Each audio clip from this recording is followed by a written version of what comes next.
உணர்வுகளின் அழகிய வெளிப்பாடே கலை. தமிழும் கலைகளும் இணைந்தே நம் கலாச்சாரத்தை பறைசாற்றுகின்றன. இன்றைய படைப்பாற்றல் மிக்க இளைய தலைமுறையின் கலைத்திறனை வெளிப்படுத்தும் மேடை இது. படிப்புடன் சேர்த்து கலைத்திறனிலும் சிறந்து விளங்கும் மாணவர்களின் நடனம், பாட்டு மற்றும் நாடகம் நம்மை மகிழ்விக்க காத்துள்ளன. வாருங்கள், கலை நிகழ்ச்சியை தொடங்குவோம். பள்ளியை பற்றிய இந்த கவிதையோடு. சிறைச்சாலையாக தெரிந்தாய், இன்றோ நீ அழகிய பூங்கா என்பதை உணர்கிறேன். அன்று நீ வெறும் கட்டிடங்களாக தெரிந்தாய், இன்றோ அவை அனைத்தும் கோபுரங்கள் என்பதை உணர்கிறேன். அன்று உங்கள் வகுப்பறைகள் எங்கள் சிறைச்சாலையின் ஒரு அறையாக தெரிந்தது. இன்றுதான் நான் உணர்கிறேன் அது வெறும் சிறையின் அறை அல்ல, என் தாயின் கருவறை என்று. முதலாவதாக நம்ம வரவேற்கிறார்கள் 8ஆம் வகுப்பு மாணவிகள்.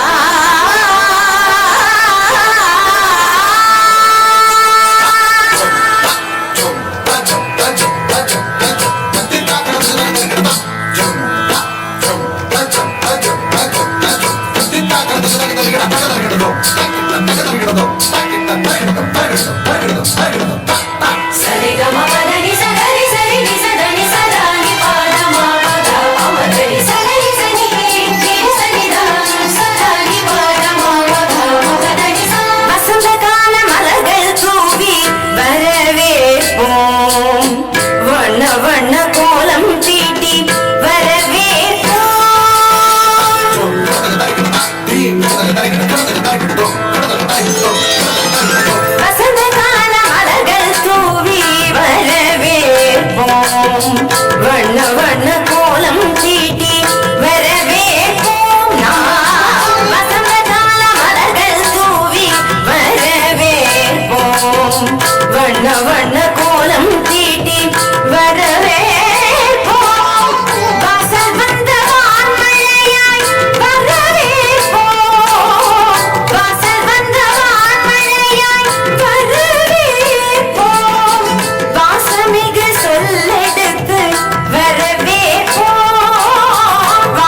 இனத்தும்